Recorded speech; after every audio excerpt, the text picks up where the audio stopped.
What is happening, my Android friends? Welcome to the Mandroid Daily. It's the beginning of the week.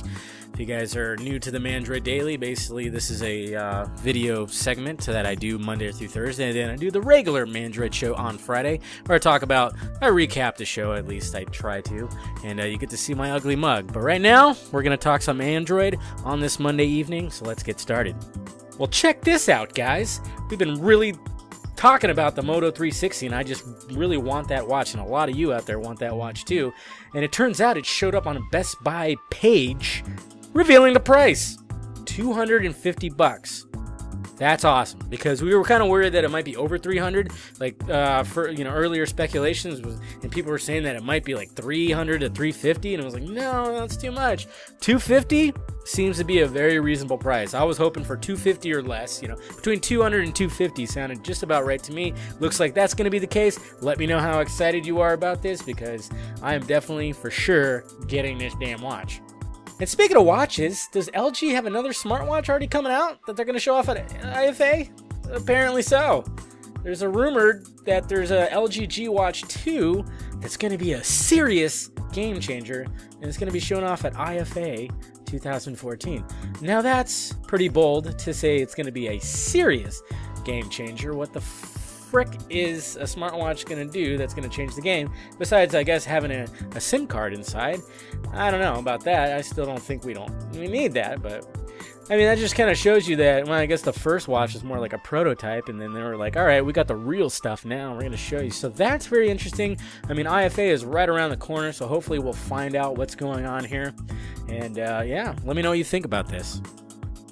And there's another rumor going around. I mean, I'm pretty sure this is legit, but it seems that Google is going to rename All Access to Google Play, and they're going to call it Music Key, and introduce YouTube Music Key alongside. So this is kind of something that we've wanted. This is going to be a $10 a month subscription fee, and you'll have ad-free entertainment right at your disposal, which is always a plus, and you'll be able to access audio-only mode for users who want to still listen to YouTube content but do other things on their device. We've been waiting for that forever, because it's always nice to, like, hey, maybe I wanted to listen to a song that somebody posted, or just listen to a podcast that people post on their YouTube channels, but I don't want to have my YouTube app open at all times. I want to do other stuff. This is fantastic. This is what we want right here.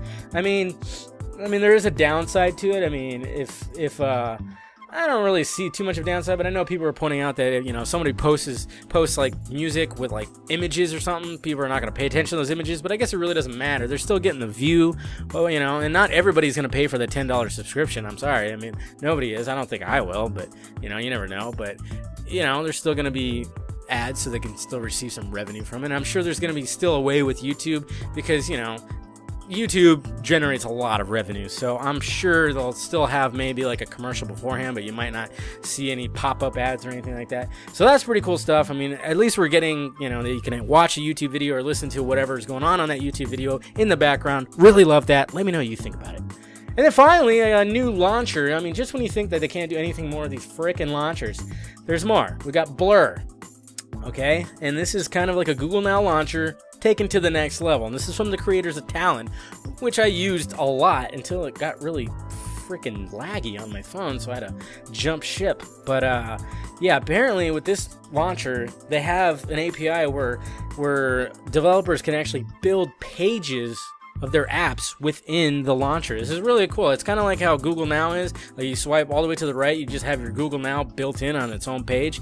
Now you can actually do that with this, and since these guys are the creators of Talon, they obviously have the Talon. You can have your Talon Twitter feed just right there if you swipe to the right, which is pretty cool. And they also do like the calculator, and then they have Blur Info, where you can actually get a Google Now like kind of screen. So not too bad. So check it out if you haven't already. I've only played with it just a little bit. I haven't really I didn't dive right into it when I first downloaded it. So let me know what you think about it down below. And that's all the Android news I wanted to talk about. Make sure you hit that like, thumbs up button if you'd be so kind. Subscribe to the AndroidSPIN channel if you have not already, and subscribe to my other channel. Visit me or go to my social media stuff. It's all down there. And I appreciate you guys clicking in. Well, I'm David, your Android junkie at AndroidSPIN.com, and this has been the Mandroid Daily. Thank you. Talk to you later.